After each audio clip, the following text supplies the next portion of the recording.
Muito bom dia para todos vocês. Queria cumprimentar aqui cada um. Queria cumprimentar também o Edinho, o nosso Rodrigo Almeida e o Villanova. Os três são da SECOM, como você sabe. Então, vamos começar. Qual é o método que vocês decidiram dessa vez? Cada um pergunta. Você vai fazer uma fala inicial? Não, prefiro... Eu não vou poder ficar mais de 1 hora. Então, é muito melhor que vocês comecem perguntando. Tá bom. Começar okay? Mesmo perguntas pré-definidas. Já tem? Tá bom. Bom dia, presidente. Bom dia ao ministro Rodrigo Villa. Bom dia aos colegas. Felipe Matoso, do Portal G1. Presidente, nesse início de ano são previstas algumas batalhas no Congresso Nacional, temas de interesse do governo lá na Câmara e no Senado. Gostaria de saber da senhora o que aparentemente é mais difícil com o cenário atual, uma reforma da Previdência ou a derrubada do processo de impeachment na Câmara dos Deputados. Obrigado. Olha, eu acredito que pela importância da questão, será fundamental, porque vai levar uma discussão bastante ampla com a sociedade.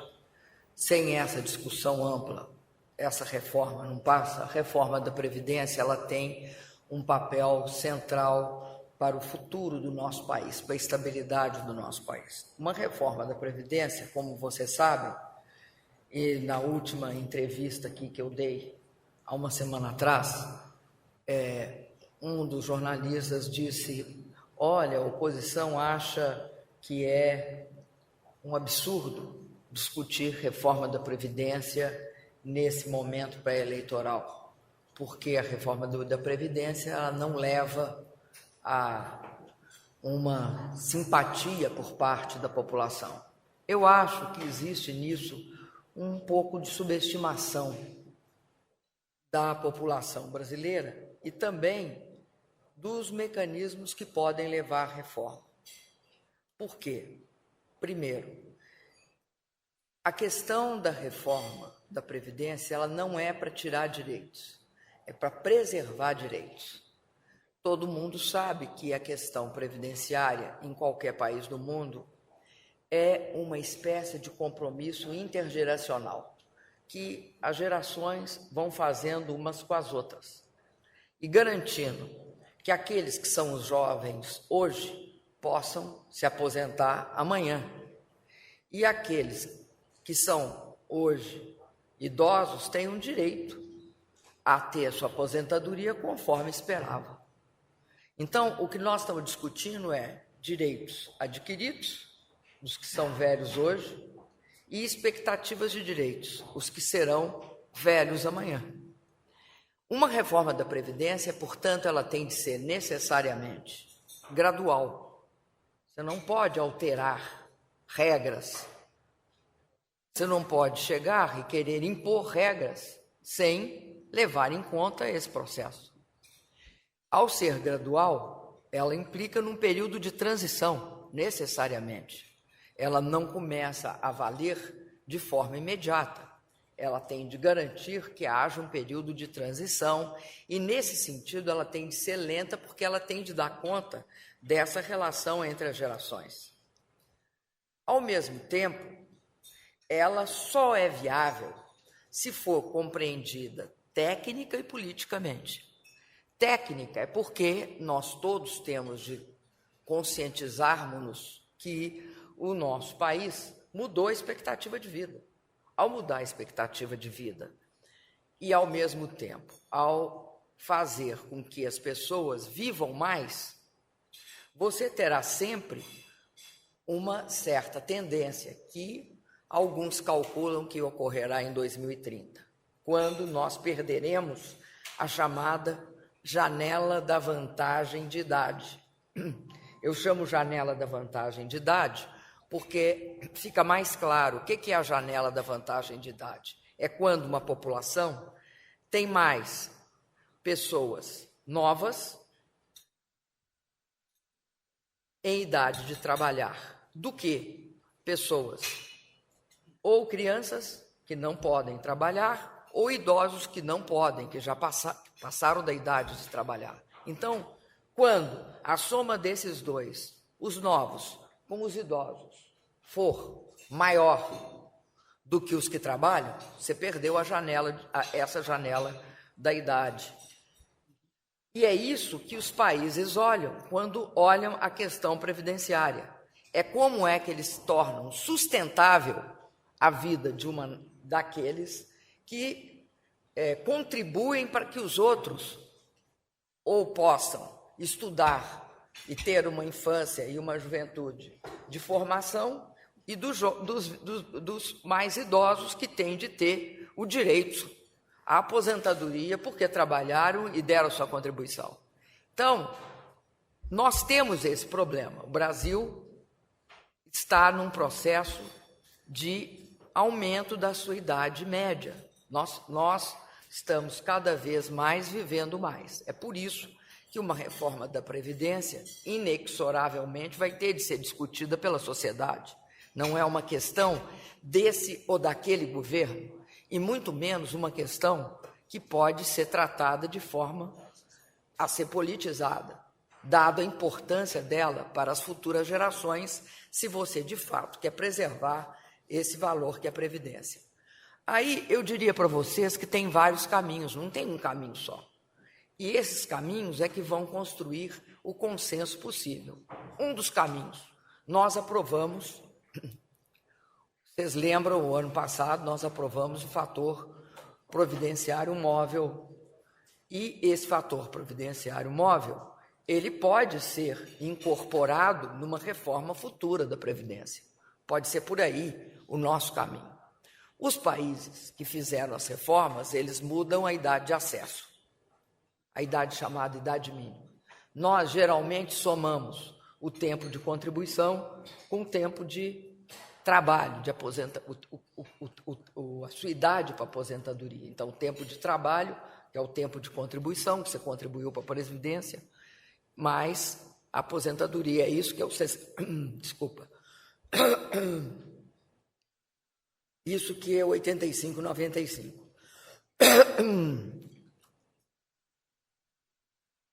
Isso é efeito direto do ar, viu, gente? Então, nesse sentido, eu acho que a questão mais importante para o país é necessariamente a Previdência. Isso não significa que eu esteja dizendo que as tentativas que eu acredito que são golpistas de alguns segmentos da oposição, de repetirem sistematicamente essa questão do impeachment não seja importante. Eu acho que ela é importante, que tem de ser tratada, porque é uma questão que significa a estabilidade política do país. E, obviamente, ela tem de ser tratada. Agora, se você pensar... Não, e vai ser importante também pelo seguinte, porque não se pode, no Brasil, achar que você tira um presidente porque não está simpatizando com ele. Isso não é nem um pouco democrático. Além disso, achar que você tira um presidente porque, do ponto de vista político, você também não gosta dele, é algo que se faz no parlamentarismo. O parlamentarismo tem isso. A partir de um determinado momento, né, é possível um gabinete cair porque houve a desconfiança política. Por quê? Porque o voto para o gabinete é um voto proporcional, não é um voto majoritário. Não foram votados por 54 milhões de pessoas. O voto do presidencialismo é necessariamente um voto que implica que você, para tirar um presidente, você tenha de ter razões concretas. E não são políticas as razões, são aquelas previstas na lei. E quando a gente fala lei, a gente está querendo dizer aquelas que a Constituição estabelece. Então, também, para não fugir a essa questão que ele colocou, eu quero te dizer o seguinte: uma tem uma repercussão política, a outra tem também uma repercussão política, só que de médio e longo prazo. A questão do impeachment tem uma repercussão política também, do ponto de vista do longo prazo, que é a estabilidade democrática do país. Né? O que nós fizermos hoje, em termos das boas práticas democráticas, elas perdurarão no futuro. Nós temos, se você olhar, de fato, do ponto de vista histórico, nós temos uma democracia ainda jovem, principalmente que, se você considerar aquilo que os historiadores, o Kissinger conta do Mao Tse-tung, se eu não me engano foi o Kissinger que contou isso, posso estar equivocada, mas na minha memória que foi o Kissinger. Perguntar o Mao Tse-tung sobre a Revolução Francesa, ele falava que ela era muito próxima para ele tomar uma posição. Eu acho que no nosso caso não é bem assim. Nós conquistamos a democracia, mas ela é recente. Para os nossos padrões, ela é recente. E ela tem de ser cuidada e tem de ser, de fato, cada vez mais as suas regras aperfeiçoadas. Por isso que vocês sempre veem que, quando vocês me perguntam sobre manifestação, eu tenho o maior cuidado de dizer que manifestação é algo que nós aprendemos a conviver com elas, que nós temos de zelar pelo convívio com as manifestações e respeitá-las e tratá-las de forma a perceber que elas são não o anormal num regime democrático, mas a normalidade. E acho que tratar das questões da democracia, para nós, tem de se tornar uma prática normal. Agora, são diferentes, é isso que eu quero dizer. Questões diferentes. Olá, sim, bom dia para todos. Bom dia, presidenta. Alonso Soto, da agência Reuters. Lhe queria perguntar o seguinte: os planos do governo para incrementar crédito através de bancos públicos não o coloca em rota de colisão com uma política ou sinalização de política mais apertada do Banco Central? Parece que o Banco Central está sinalizando que vai subir taxas e, pelo outro lado, o governo está sinalizando que pode incrementar crédito no mercado. Então, eu queria ver se não existe uma contradição nisso. Um pouquinho mais devagar, desculpa. Porque eu até comecei a achar que você era estrangeiro. Eu sou. Você é? Eu sou estrangeiro, sim. Mas eu acho que é muito rápido. Mas você não fala com sotaque, você só fala muito rápido. Muito bem, pergunto de novo, então. Tá bom. Os planos do governo, neste momento, o governo tem sinalizado que vai incrementar crédito através de bancos públicos. Parece que isso o coloca em rota de colisão com uma sinalização de política mais apertada do Banco Central. O Banco Central tem sinalizado que pode subir taxas para poder arrefecer a inflação. Pelo outro lado, o governo vai colocar mais crédito no mercado. Parece que existe uma contradição de política fiscal e monetária. E, pelo outro lado, também, uma questão que eu tenho, uma curiosidade que eu tenho é: a Fazenda tem falado que esses créditos seriam créditos não subsidiados. Né? São créditos que vêm dos passivos que foram pagados aos bancos públicos o ano passado. Agora, se os créditos vêm do BNDES, o BNDES cobraria a TJLP. Então, eles seriam créditos subsidiados. Olha, a regra no Brasil, primeiro vamos falar da regra. A regra no Brasil é que você tem crédito de longo prazo baseado em TJLP. E você tem a movimentação, né, da economia, principalmente dos juros de curto prazo, com uma referência básica na Selic.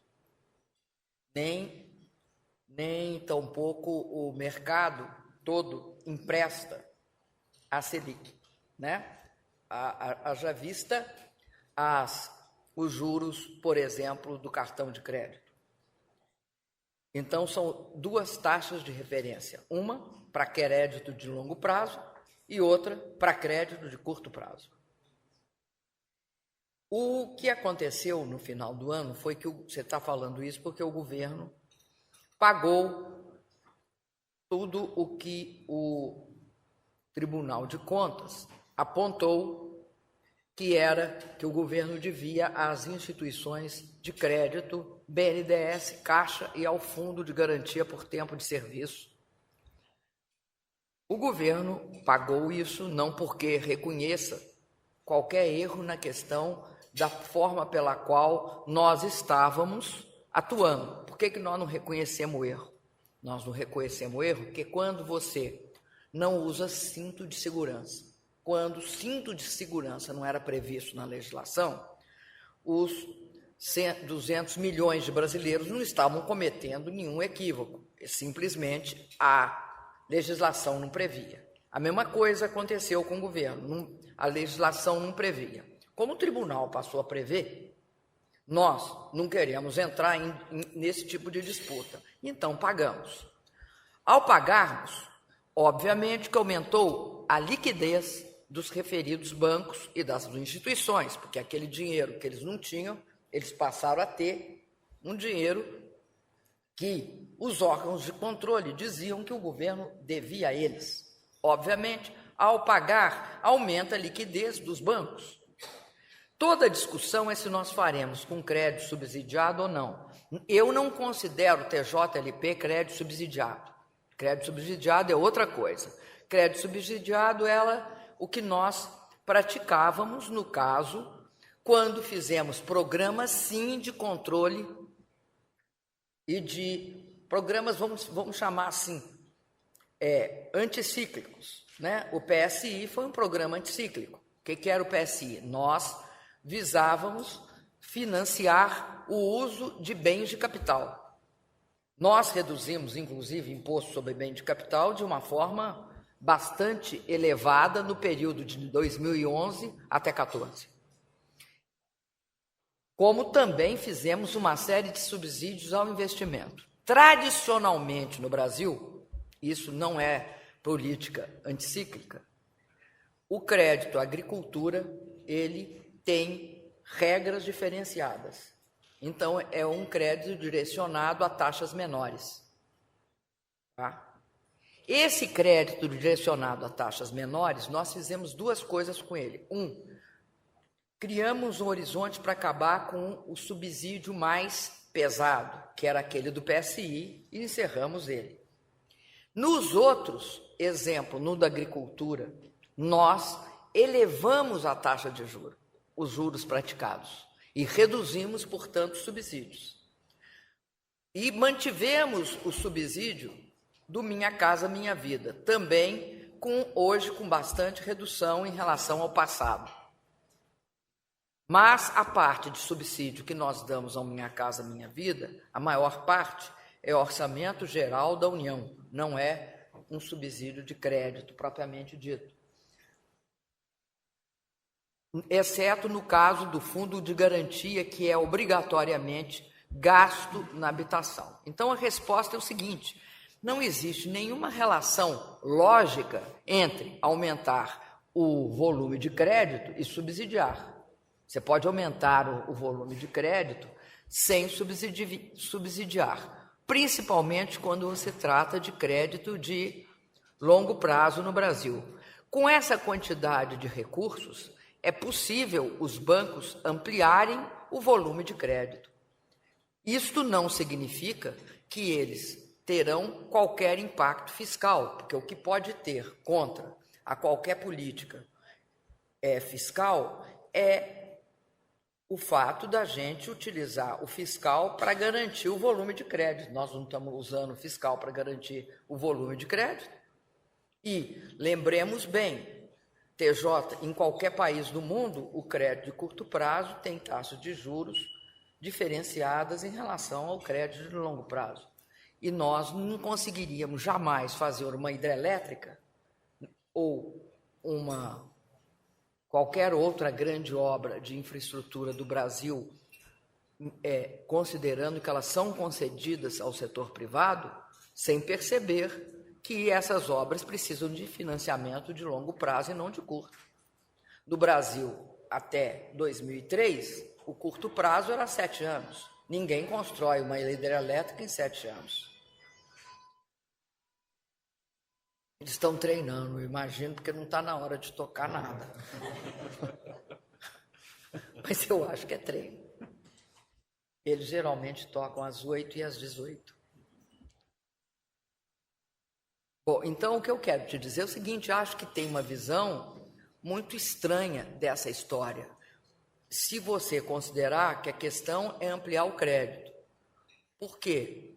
Por conta do seguinte, em qualquer situação em que você tem de considerar recuperação da estabilidade e, portanto, do equilíbrio fiscal de um lado e crescimento da economia de outro, não dá para não achar que uma não conversa com a outra. Por exemplo, para haver crescimento econômico, você tem de ter equilíbrio fiscal e controle da inflação. Senão, não tem crescimento econômico viável, principalmente se você considerar que você precisa de estabilidade fiscal e controle da inflação até para viabilizar investimento privado. Então, uma coisa, o crescimento depende diretamente dessa estabilidade fiscal e do controle da inflação. De outro lado, é visto também que você tem dificuldade de equilibrar o seu fiscal sem um nível mínimo de crescimento econômico. Né? E nós experimentamos isso ano passado. A queda da atividade diminuía a arrecadação e todo o seu planejamento fiscal caía por terra porque diminuía drasticamente sua receita além da medida prevista. Então, uma coisa sempre vai estar um pouco ligada à outra. Mas isso é algo que você busca através do equilíbrio fino. Agora, não há como você chegar, não é paradoxal falar, olha, se eu não tiver equilíbrio fiscal e controle da inflação, eu não vou ter crescimento. Não é paradoxal. Então, a restrição, a política restritiva pelo lado do fiscal, ela é necessária. Isso não significa que você não possa ter uma política de crédito que não seja desestruturante do ponto de vista fiscal, uma política de crédito para alguns setores. Não. Ou nós vamos defender que o Brasil, para poder sair e para reequilibrar fiscalmente, pare de emprestar para a agricultura. E como é que fica aí nossa balança comercial? Então, veja bem, eu não estou dizendo, o que eu estou dizendo é que nós nos adequamos à nova realidade econômica. Nós não fazemos subsídios daquela proporção e daquele jeito. Agora, o crédito direcionado para a agricultura, ele continuou existindo. Não houve em nenhuma circunstância no Brasil, nem acredito que o Banco Central pense isso, em eliminar o crédito para a agricultura. O crédito direcionado até feito pelo Banco do Brasil. Presidente, Luiz Felipe do UOL. O que muda na estratégia do governo no combate à recessão com o aumento dos juros no próximo dia 20? Obrigado. Olha, eu não falo de juros, viu? Eu não falo de juros, acho que essa é uma questão, da outra vez já expliquei isso. É uma questão afeta ao Banco Central. Ela, quando ela é discutida dessa forma, ela leva a especulações, a manipulações, e inclusive isso não, do ponto de vista, não é algo que em nenhum país do mundo você vê o presidente da República ou alguém do governo que não seja as áreas responsáveis se manifestar.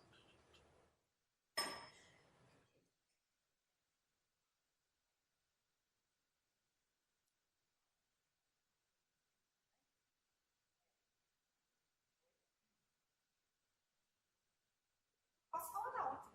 Pode ser. Pode. Pode?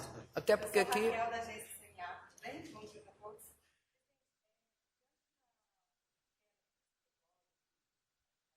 A União está muito preocupada com a Petrobras.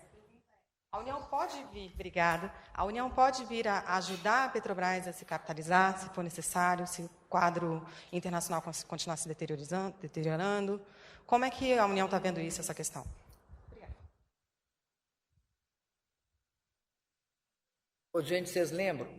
Nós começamos a falar que tinha chegado ao fim do superciclo das commodities, nós mesmos levamos um tempo para perceber, nós e o mundo, aliás. Não fomos só nós, não. Mas se vocês perceberem, houve uma inflexão bastante grande no final. Hoje, olhando de agora, a gente vê isso. Né? Começou a haver uma inflexão a partir do final de 2013. Tem gente que diz que isso veio de antes. Né? Tem analistas econômicos que dizem que veio antes. Que começou os indícios antes. Mas nós estamos assistindo a esse fim do superciclo, que afeta não só o petróleo, afeta minério de forma profunda. Né? O minério, inclusive, cai de forma tão acelerada quanto o petróleo. No caso do petróleo, dizem que tem 3 razões. Uma razão seria um excesso de oferta, uma outra razão seria uma queda na demanda, que é o outro lado do excesso de oferta, por razões diversas, e um terceiro lado que diz também que tem uma variante financeira, tá? Porque o mercado é financeirizado, que leva a uma pressão baixista. Sem sombra de dúvida, um petróleo a preços mais baixos vai alterar de forma mais baixa que os $30 que estão, vai alterar de forma substantiva a economia internacional. Entende? O que acontecerá com um petróleo que, pelo menos, eu acho que desde o final da década de 90 até hoje, ele nunca esteve aos níveis que alguns bancos internacionais estão dizendo que ele vai chegar. Agora, se ele vai chegar ou não sei, ninguém sabe, porque ninguém podia dizer no final, até o final de 14, que ele chegaria a 30. Ninguém poderia dizer. Mas são 2 fatores, ele e a desaceleração da China, que eu acho que criam um quadro novo num cenário internacional. Não é só a Petrobras que tem de pensar o que vai fazer. Todas as economias, inclusive a economia americana, ela vai ter de olhar o que vai fazer, porque o petróleo nesse nível tem uma pressão de deflação imensa sobre a economia internacional. Que cada um vai fazer vai ser algo que vai ser objeto de uma imensa discussão e está sendo já, e não afeta exclusivamente a Petrobras. A Petrobras é uma das maiores empresas desse país. O governo sempre estará preocupado com a Petrobras, principalmente quando os fatores que levam a esta situação são fatores exógenos a ela, que ela não controla. Então, nós todos teremos de nos preocupar bastante com o que ocorrerá agora. Esse é um processo e tem que se evitar ao máximo, principalmente nessa área do petróleo, a fazer projeções sinistras.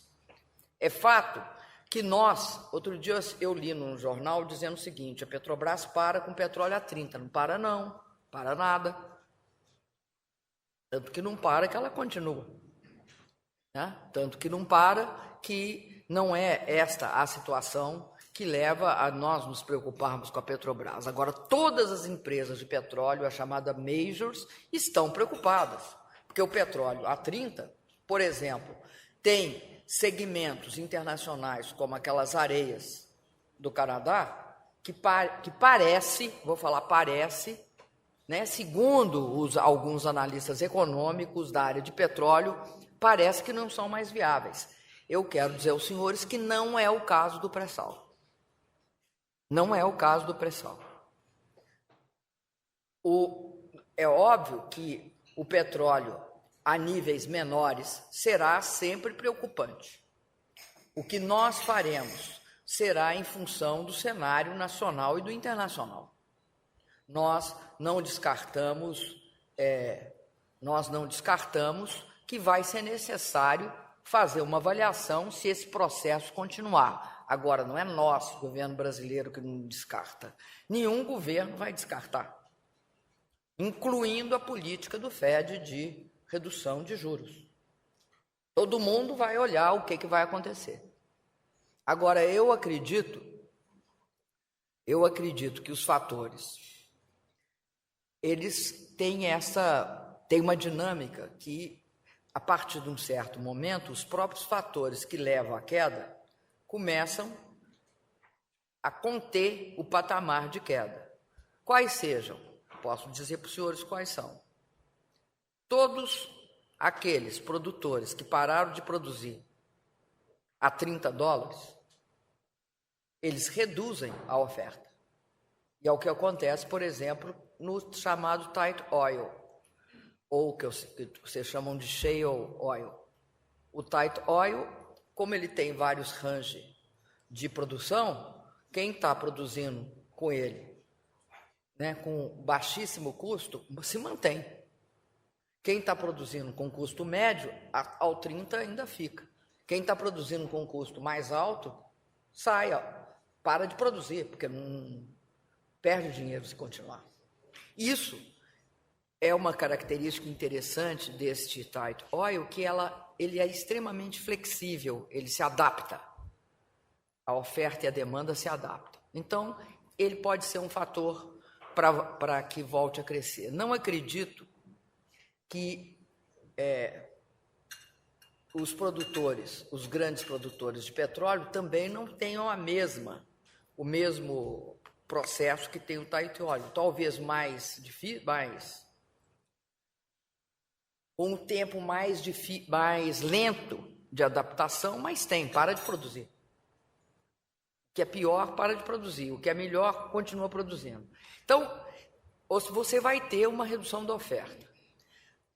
Se vai ter uma ampliação da demanda ou não, depende de alguns grandes mercados.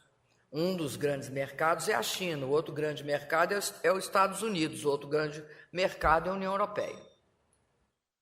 Um dos efeitos dessa correção de preços dado pelo fim do superciclo das commodities é o petróleo, mas o outro é o câmbio. O câmbio hoje se desvaloriza em relação, todas as moedas em relação ao dólar. A única que não está fazendo isso é o euro. Portanto, todos os demais países passam a ser mais competitivos em relação ao euro. Pelo menos se mantiver essa situação vigente. O processo pelo qual a crise começa é também o processo pelo qual ela também é superada. No mesmo caso, nós tivemos uma correção cambial fortíssima. Isso implicou num aumento do nosso saldo comercial. Tá certo. Dizem que é porque diminuiu a importação e aumentou a exportação. Eu digo outra coisa, eu acho que o processo é o mesmo que ocorreu, se você olhar a economia americana foi do mesmo jeito. A partir de um determinado momento, não só o efeito é na exportação, mas também na compra de insumo. Você vai continuar a produzir, o insumo é mais caro lá fora, você produz ele aqui.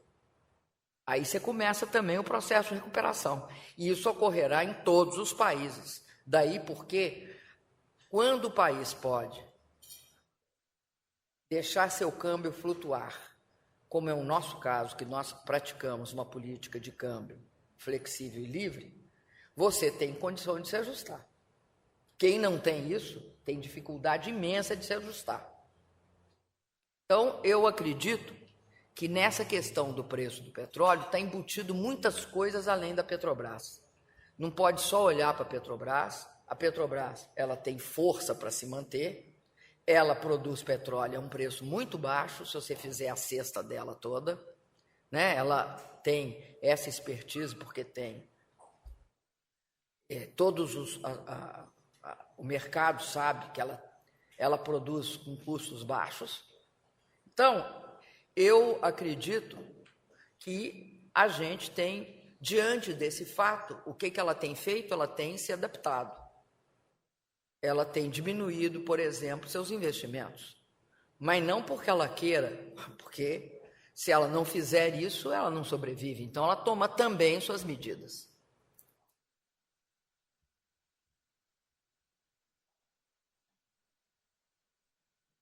Bom dia, presidente. Lisandra Paraguaçu, da agência Reuters. Minha pergunta é mais política. Nessas últimas semanas surgiram uma série de denúncias ou partes de declarações de delações premiadas que citaram ministros próximos à senhora, citaram o presidente Lula, chegaram até a citar a senhora, apesar de que eu vi foi retirado depois, né?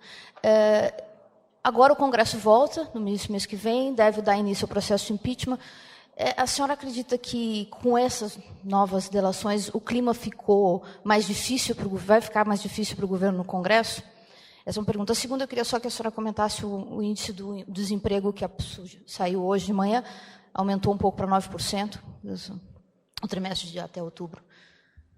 Vou começar pelo desemprego, dizendo o seguinte: todo o esforço do governo, inclusive nesse caso do crédito, é para impedir que no Brasil nós tenhamos um nível de desemprego elevado. Para mim, a grande preocupação é o que nós olhamos todos os dias, é aquilo que mais nos preocupa e é aquilo que requer a atenção do governo. Nós olhamos setores por setores. Ontem mesmo eu fiz uma boa reunião com o setor de biotecnologia, onde nós estamos nos expandindo bastante, e se a gente perdeu um pouco a guerra na área da farmoquímica, nós não vamos perder na área da biotecnologia. Então, nossos laboratórios, nós temos toda uma política, por exemplo, de incentivo, ampliação e uma chamadas as PDPs, né? Os Programas de Desenvolvimento Produtivo nessa área.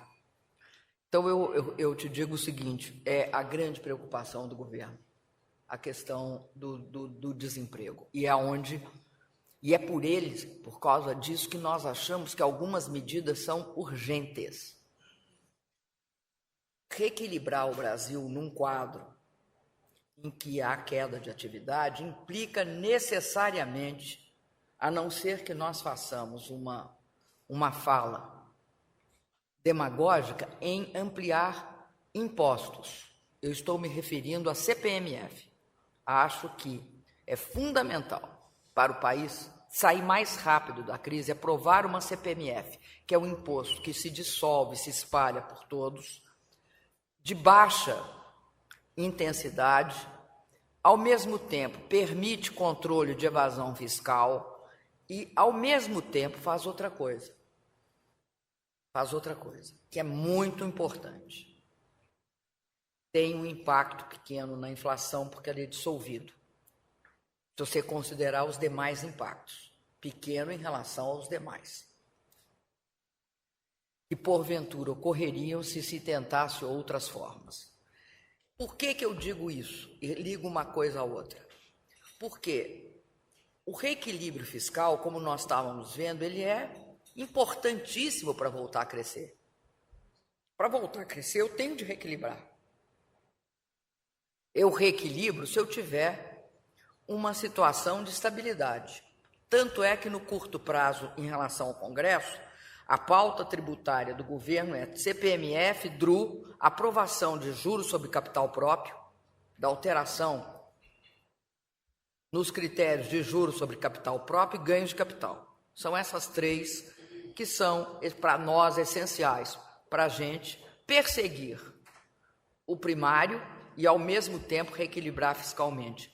E isso não é um valor em si, é porque nós precisamos reverter a situação que leva à queda de atividade econômica, garantindo o equilíbrio fiscal para voltar a crescer e gerar emprego. Uma segunda questão, que depois até alguém podia me perguntar se a carga fiscal é alta, eu agradeceria. Uma outra questão foi o que você me perguntou. Nos últimos dias, tem havido denúncias. Essas denúncias são de vazamentos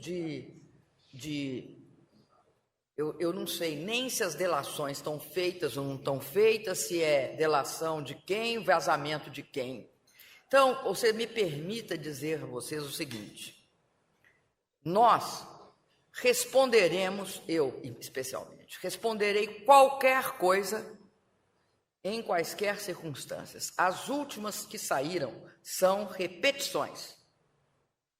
Para cada um dos jornais que pediram, nós enviamos toda uma resposta a respeito de quem quer que seja. Se vocês tornarem a pedir, nós tornaremos a enviar. Agora, não tem nenhuma novidade nesta questão. Nenhuma. Então, me permita dizer que quando as coisas ficarem bem claras, porque tem uma hora que fica difícil. Qual é a hora que fica difícil? A gente não sabe quem disse, quem falou, isso é garantido. Não tem clareza para nós. Para nós, a pergunta nunca vem muito clara. Quem disse? É verdade que disse? Quem me garante que disse? E disse aquilo mesmo? E em que contexto? Então, por favor, aquilo que já está... Tem uma parte que é pública e notória. É repetição. Tem novidade nenhuma. E não é desse ano, não, viu? Há 2 anos que corre por aí, já teve até em CPI. Então, por favor, querem a informação? Eu dou não só o calhamaço feito, mas todas as atas do Conselho da Petrobras. Eu estava até pensando, se alguém quiser, podia me pedir hoje. Eu estou fornecendo tudo, como eu sempre fiz. Ok? Então, nessa questão, pergunta que eu respondo. Pergunta por escrito, eu respondo, e respondo e dou a ata, dou papel, dou material. Dá para fazer uma boa reportagem. Bom dia, presidente. Sou Ana Edgerton, da agência Bloomberg. Na campanha da senhora de 2014 falou que a independência do Banco Central tiraria comida da mesa do trabalhador. E desde a eleição, o Banco Central tem aumentado os juros 7 vezes. Então, eu queria saber como é que a senhora descreveria a relação ideal entre a política monetária e a política econômica do governo em geral. Obrigada. Para o meu governo, o Banco Central não é uma instituição independente. Independente é a relação, pela lei brasileira, entre o Executivo, o Legislativo e o Judiciário. Quando você fala independente, você está se referindo a poderes. O Banco Central é uma instituição autônoma.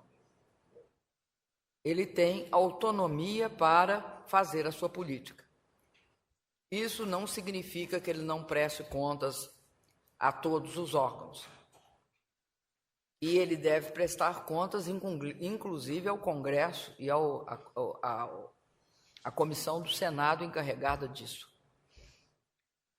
A relação entre a política fiscal e a monetária no Brasil é uma relação que passa pela nossa avaliação de que nós temos um problema na área da inflação bastante forte. Nós temos uma inflexibilidade que deriva de algumas características ainda de processos de indexação no Brasil. O que eu posso te dizer é o seguinte: é autônomo, mas não é independente. Não é um poder.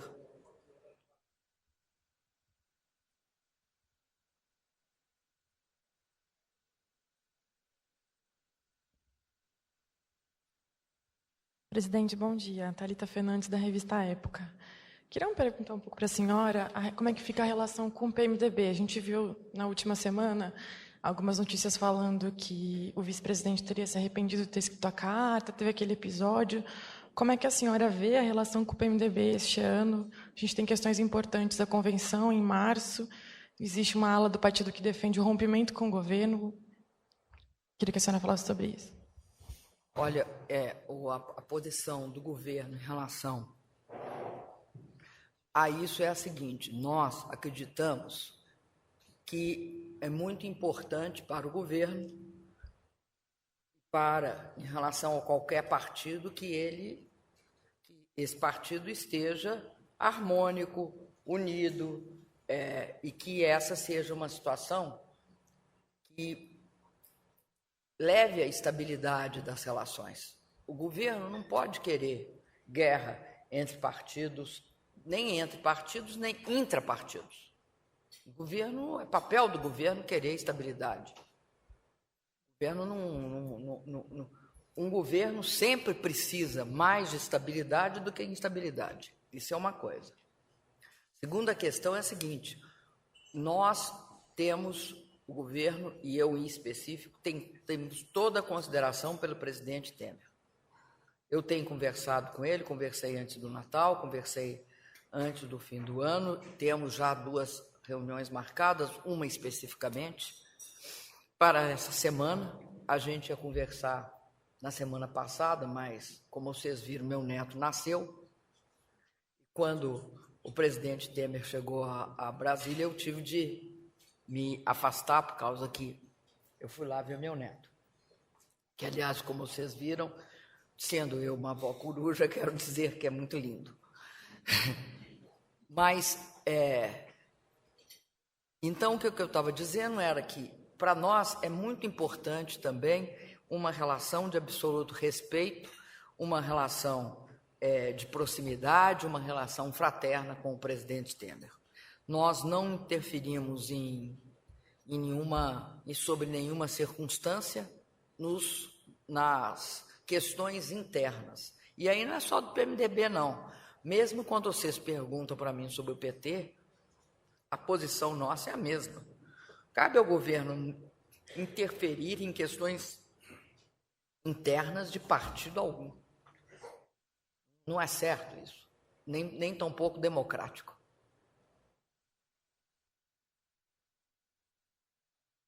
Tudo bem, presidente? Paulo Vitor, da Agência Brasil. Eu queria saber da senhora, com relação a essas medidas de apoio ao crescimento econômico que a senhora tem anunciado, se a senhora gostaria de comentar as críticas que têm sido feitas quanto a uma contradição com o que foi apresentado na eleição de 2014, que não iria mexer no direito do trabalhador, das classes sociais mais baixas.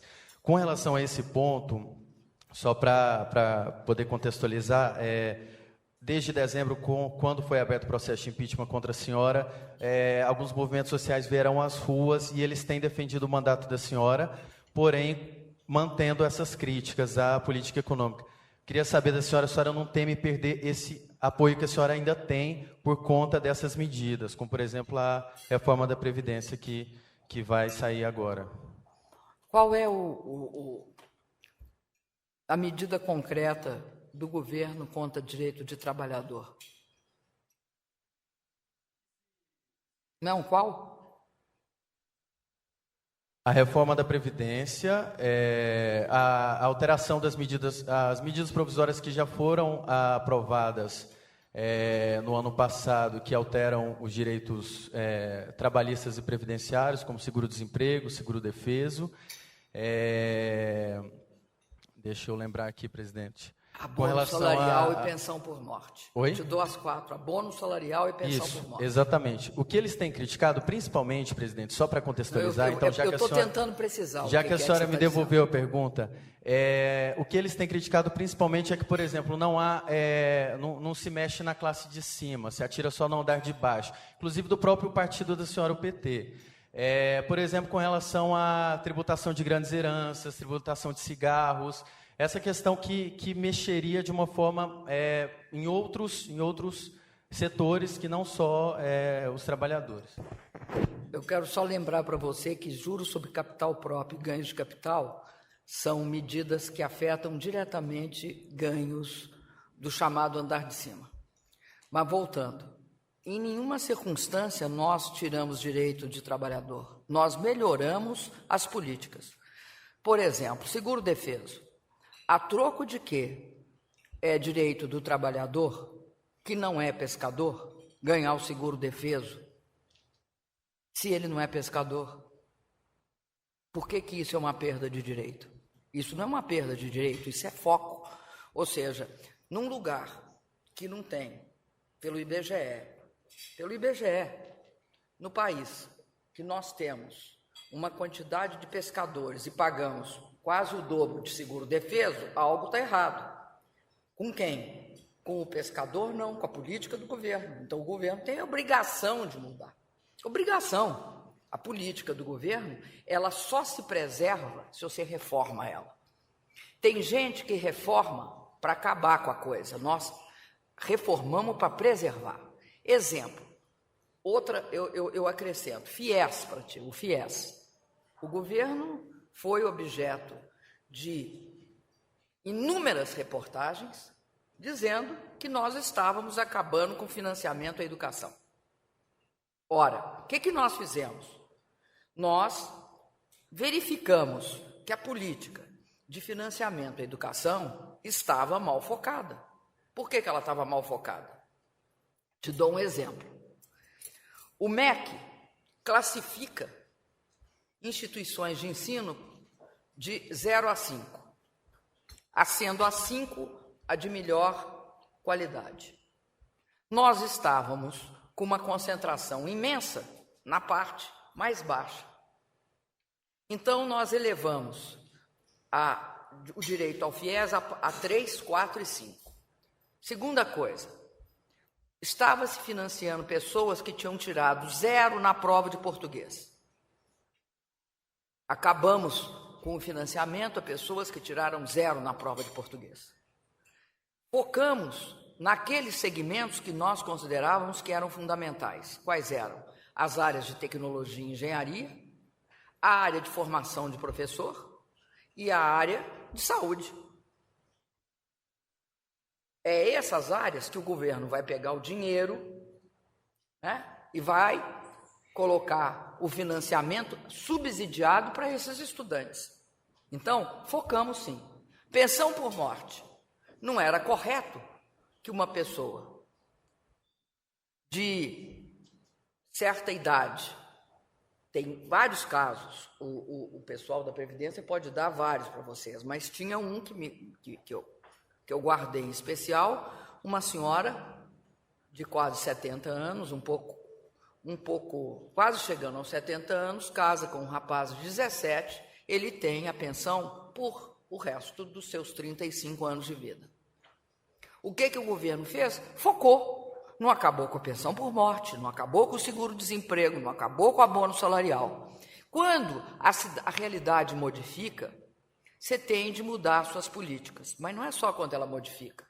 Nós só construímos um programa de alta qualidade, como é o Bolsa Família. Por quê? Porque nós contratamos auditoria, sistematicamente, essa auditoria faz cruzamento de todos os cadastros. Quando se detecta que tem uma pessoa que está recebendo indevidamente, essa pessoa é retirada do cadastro e dá-se prazo para ela procurar uma instituição que pode responder por isso. No ano eleitoral, nós tiramos milhares de pessoas, eu não vou falar milhões, mas foi milhões de pessoas do cadastro. Não porque eu estou levantando isso, porque falam, não, mas vocês fizeram isso pós-eleitoralmente. Já é pós-eleitoralmente, a nossa maior, a parte da população que a gente tem mais compromisso é com os mais pobres. Nós tiramos do Bolsa Família gente que não podia receber Bolsa Família. Por quê? Ou porque tinha carro, ou porque tinha um emprego público, ou seja, nós cruzamos o cadastro. E pagamos uma auditoria. Essa auditoria da Fundação Getúlio Vargas faz sistematicamente esse cadastro, essa revisão. Então, o que eu quero dizer? Tem duas políticas e duas posições. tem uma posição que é o seguinte: você revê programa social para acabar com ele. Nós não. Nós revemos programa social para manter. É óbvio que ninguém pode dizer, em sã consciência, que eu devo pagar seguro-defeso para quem não é pescador e quem não está pescando. Ninguém pode falar isso. Nós não podemos ter uma política de seguro-desemprego que não feche com a realidade fiscal do país. Nós mantivemos a política de seguro-desemprego e mais, acrescentamos ainda uma outra, bem focada, que é a proteção ao emprego, o PPE. E com isso, preservamos mais de 50 mil empregos. Então, o que eu digo para vocês é o seguinte: o esforço fiscal passa por 3 coisas. Primeiro, nós fizemos cortes violentos de despesa. Violentos. Dos 134 bilhões de esforço fiscal, 105 é despesa. Agora, tem um limite para você cortar a despesa, porque nós cortamos despesa que tivesse o menor impacto possível. E procuramos, para diminuir o impacto disso, procuramos achar onde o gasto estava excessivo, onde ele estava incorreto. Ainda não acabamos isso, não, temos de continuar fazendo isso, porque isso é que nem... isso daí é algo que você tem de fazer sistematicamente. Você nunca para de fazer essa revisão, porque se você parar, acumula imprecisões no seu programa, acumula exageros no seu programa, acumula ineficiência no seu programa, você não está dando aquilo que aquelas pessoas precisam. Por exemplo, no Bolsa Família, eu tenho de melhorar para poder, inclusive, atingir melhor aquelas famílias que são as beneficiadas. Isso, então, é a primeira coisa. A segunda coisa é que a gente procurou manter e fazer programas de investimento em infraestrutura. Então, primeiro, nós cortamos despesa. Cortamos despesa de forma drástica. Contingenciamos 78 bilhões.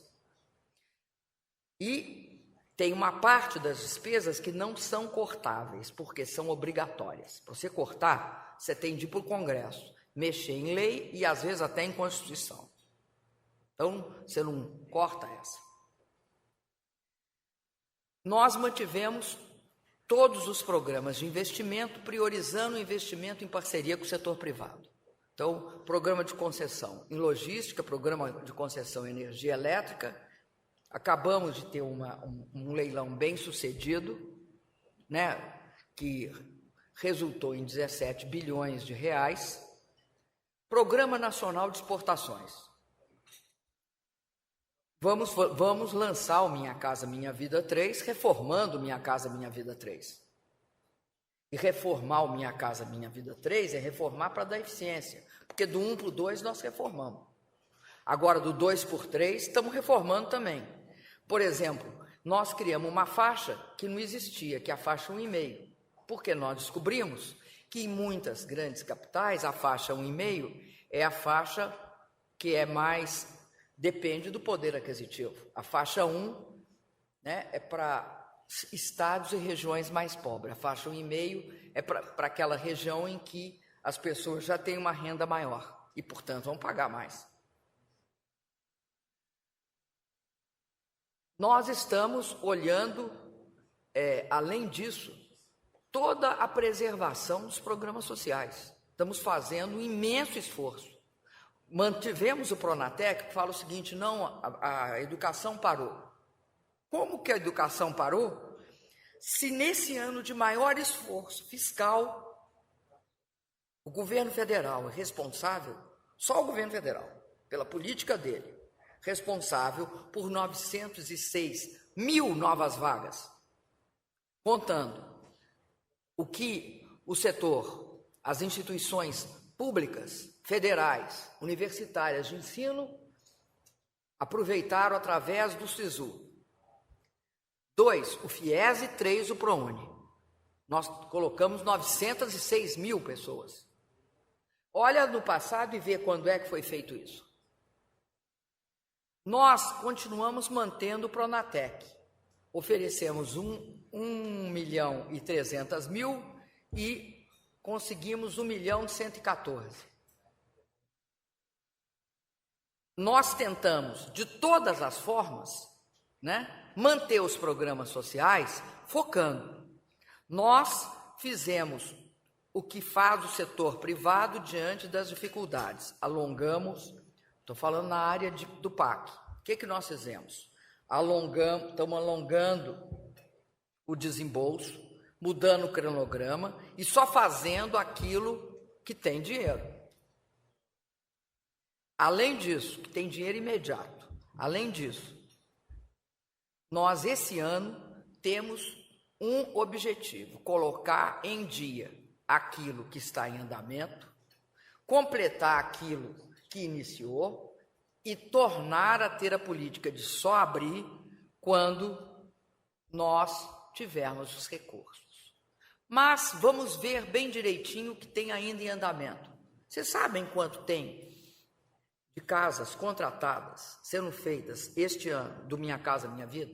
Vocês têm noção? É 1.640.000 moradias. É 1.640.000 moradias. Novas, isso é o que está em construção, novas do Minha Casa Minha Vida 3, nós achamos que vai ficar em torno de uns 300 e pouco, 400 no máximo. Mas tem 1.640.000 sendo construído. A mesma coisa, nós falamos do... Vou dar um exemplo, interligação do São Francisco. Nós agora vamos centrar muito fogo na questão do São Francisco, da revitalização dele. A revitalização do Rio São Francisco. Nós vamos juntar tudo que tem de dinheiro disperso do governo federal e concentrar para revitalizar. Revitalizar não é fazer só esgoto. Não é esgoto. Esgoto sempre fizemos. Revitalizar é cuidar de nascente, replantar, mata ciliar, olhar direitinho quais são as fontes principais do rio e desassorear esse rio. Bom, por que nós estamos fazendo isso? Porque está em fase final de conclusão a maior obra hídrica desse país, que é a interligação. Nós acreditamos que a gente fecha ela no final desse ano. Ela não é uma obra de abrir canal. Eu sei que todo mundo acha que é só abrir um canal e a água passar pelo canal. Não é isso não. Tem uma coisa que chama estação de bombeamento. E se eu não me engano, são 9. Tem estação de bombeamento de 90 metros de altura, que tira a água lá do chão, eleva a água e joga aqui em cima. Aí você faz, no eixo norte, você faz 3 estações de bombeamento, o resto vai por gravidade. No eixo norte é esse, né? Leste para cá. Leste, o leste são 6 estações de bombeamento. Né? A cada uma corresponde uma usina de energia elétrica, porque você faz isso com energia elétrica. Vocês podem me dizer o seguinte: presidente, mas isso tinha de ter sido feito antes. Eu concordo. Tinha de ter sido feito lá na época do Dom Pedro I, que foi quem bolou. Falou, olha, tem de fazer uma... Eu fui o segundo? Pois é, o segundo. Que foi quem bolou. Agora, é algo que vai ser importante, principalmente considerando que você tem de ter uma política de recuperação do rio, que você tem de, ao mesmo tempo, perceber que aquele é o rio mais importante entre o sudeste e o nordeste do país, onde vive 25% da nossa população. Então, o que eu quero dizer com isso é o seguinte: isso nós preservamos. Nós fizemos tudo para preservar isso. Porque se você não preservar, o que acontece nas crises, e sempre aconteceu no Brasil nas crises? Acontece a crise, para tudo, você volta para trás. Você não pode voltar para trás nem na inclusão social, nem nos investimentos. Porque depois fica muito difícil para retomar. Então, nós fizemos esse imenso esforço, que a palavra é, que a gente usa internamente, reformar para preservar, reformar para preservar. Então, eu entendo, viu, gente, que a CUT, que o PT, que todas as outras centrais, elas têm, assim, a função delas, fazer críticas. E pedir mais e falar, olha, está errado aqui, está errado ali. Muitas vezes, né, eu quero dizer que nós aprendemos muito com eles. Por exemplo, o PPE, o Programa de Proteção ao Emprego, é sugestão das centrais, da CUT e das demais centrais. Eu digo para vocês que há 5 anos eu faço reunião com o pessoal da CONTAG e em cada uma dos como é que chama, gente? Abril, né? Não. O Grito da Terra. É o Grito da Terra. Em cada um, eles vão lá fazer a reivindicação, geralmente é um calhamaço de reivindicação. Em cada um, nós analisamos todas as reivindicações. Algumas a gente adota, outras a gente não tem condição de adotar. E isso acontece também com os movimentos sociais. No caso, por exemplo, do Minha Casa Minha Vida, nós estamos fazendo um grande esforço para o que eles chamam de Minha Casa Minha Vida comunidades. Aliás, desculpa, Minha Casa Minha Vida organizações, não, a palavra é outra. Entidades. Minha Casa Minha Vida entidades, obrigada, viu? Os universitários. Minha Casa Minha Vida entidades, a gente está fazendo um esforço para fazer com eles. Porque eles fazem bem, o preço é bom e a casa é boa. Fazer uma parte expressiva com eles. Bom dia, presidenta. André Barrocal, revista Carta Capital. Eu tenho 2 temas. O primeiro deles eu volto ao petróleo. Eu queria saber da senhora se, diante do cenário atual, a senhora considera que o pré-sal continua sendo um ativo valioso e se o governo continuará segurando os leilões de bloco de exploração e até quando, no caso do pré-sal especificamente, até quando seria viável segurar esses leilões? Esse é um tema. Segundo tema, tributação. O Brasil tem um sistema que é muito concentrado no consumo e pouco na propriedade e na renda, diferentemente dos países da OCDE, por exemplo.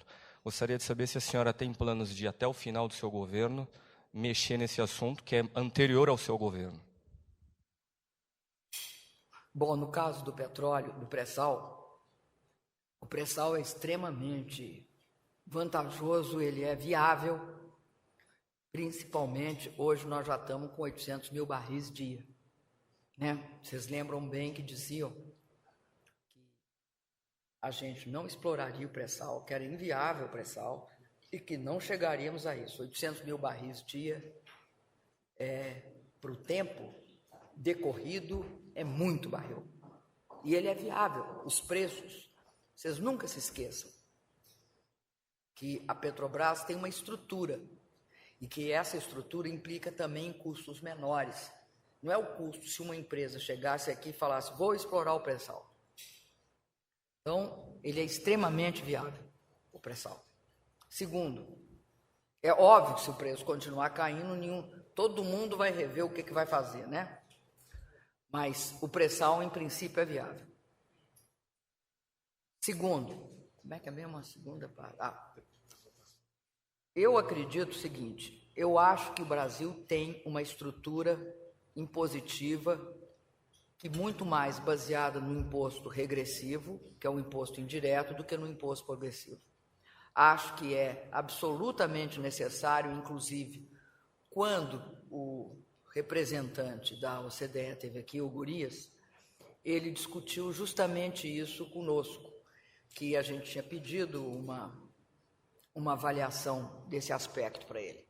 Nós vamos, sem sombra de dúvida, encarar isso. Agora, lembra sempre que essa é uma questão que você tem de fazer com muito cuidado, chamado com grano Salles, para que você não passe nem de uma estrutura como é a nossa, fundamentalmente de tributação indireta, por uma só de tributação direta. Tem de equacionar essa questão. O juro sobre capital próprio, o ganho de capital, já é uma parte disso. O grande problema é que, como tem o princípio da anualidade, nós perdemos ele no final do ano passado não foi aprovado, então só vai valer em 17 se for aprovado esse ano. Tudo só vai valer em 17. Então nós temos tempo até o final do ano de ver se vai haver alguma reforma nessa área. Mas hoje nós estamos mais focados no imposto, que é o PIS/COFINS. Por quê? O PIS/COFINS é um imposto que cria maiores problemas jurídicos para as empresas e para o próprio governo. Né? Tem um problema de acúmulo de crédito. Né? Então, nós vamos tentar resolver esse problema do acúmulo de crédito. É óbvio que tudo que nós fizermos dessa área de racionalização tributária tem de balancear, porque não pode ter impacto fiscal. Então, para ter impacto fiscal, tem de começar a posteriori. Então, nós estamos, já temos uma proposta para o PIS e estamos vendo para o COFINS. Esse é um dos objetivos fundamentais, porque a gente acredita que isso e o ICMS são fatores fundamentais para criar um ambiente favorável de investimento no Brasil. No caso do ICMS, a gente tinha aqueles 2 fundos que não foram aprovados. Quando os 2 fundos não foram aprovados, a convergência vai ser mais lenta. Mas há um compromisso lá no Senado de que a gente olharia novamente essa questão através de uma PEC. A questão da destinação das multas da repatriação para a constituição do fundo e, com isso, fazer a transição entre o modelo para convergir para os 4% no destino. Uma coisa que é absolutamente urgente é o problema da convalidação. Porque, como na Previdência você não pode modificar direitos para trás, né, você nunca pode fazer nada que transforme e que mude a regra do jogo para trás. Da mesma forma, nesse caso, você também não pode. O que é o caso da convalidação? É aquela história que havia críticas e depois houve ações entre as empresas, a chamada guerra fiscal, alegando que aquela isenção tributária era incorreta e, portanto, tentando alterar para trás o que já era concedido. Então, nós queremos fazer a convalidação fiscal porque é algo fundamental para dar tirar a judicialização dessa área e tornar transparente a garantia dos contratos que foram feitos, porque a empresa foi lá, fez um investimento baseado no quê? Numa expectativa que ela tinha, que durante X anos ela não ia pagar imposto. Aí, se você mudar essa regra de repente no meio do jogo, fica difícil. Então, agora, acredito que o Brasil precisa de encarar essa questão dos impostos serem regressivos e não progressivos. Só uma dúvida, presidente. E isso é fonte de desigualdade, né? Todas as últimas discussões, inclusive aquela do Piketty, sobre a questão do aumento da desigualdade no mundo, está baseado na questão da tributação, da imposição só de impostos indiretos. Por isso, você pode ter certeza, essa é uma das questões que, antes do final do meu governo, eu estou olhando bem direitinho. Só uma dúvida, eu não entendi, talvez a senhora não tenha respondido. O governo continuará, no caso do pré-sal, continuará segurando os leilões de bloco de exploração até quando? Ninguém faz leilão de bloco de exploração com $30 o barril, a não ser que você queira dar para alguém. Porque como é que você calcula o VPL disso? E como é que você calcula? Você acha que alguém vai explorar? Como é que eu faço em 2016, com petróleo a $30, um leilão? Como é que eu faço? E o leilão, a concessão é por 30 anos. Faço a $30? Duvido que alguém fará, a não ser alguém que esteja com uma dificuldade e precisa do dinheiro. Acho que se a gente, enquanto a gente não estiver precisando de fazer isso, fazer agora com esse cenário, se está em 30 anos, a $30, o bloco do pré-sal, você sabe onde está você sabe onde está o petróleo, qual é a qualidade dele,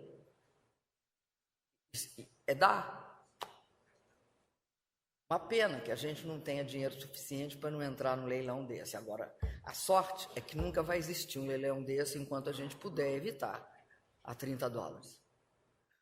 Certamente, o governo tem todo o interesse de fazer leilão dos blocos de exploração. Até porque nós ganhamos, no caso do pré-sal, nós ganhamos na outorga e ganhamos depois da outorga. Então, é do nosso mais absoluto interesse. Em 2013, se eu não me engano, nós fizemos o leilão de Libra. Com o leilão de Libra, nós arrecadamos 15 bi só de assinatura. É do nosso mais absoluto interesse. Agora, não é o momento. Talvez poços menores. Nós estamos olhando isso, principalmente naquele chamado poços de terra nossos.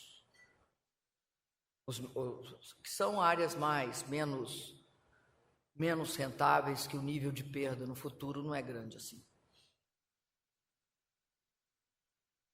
Bom, gente, muito obrigada. Esgotou meu prazo assim por 20 minutos. Não é porque eu tenho 2 telefonemas, vocês me desculpem.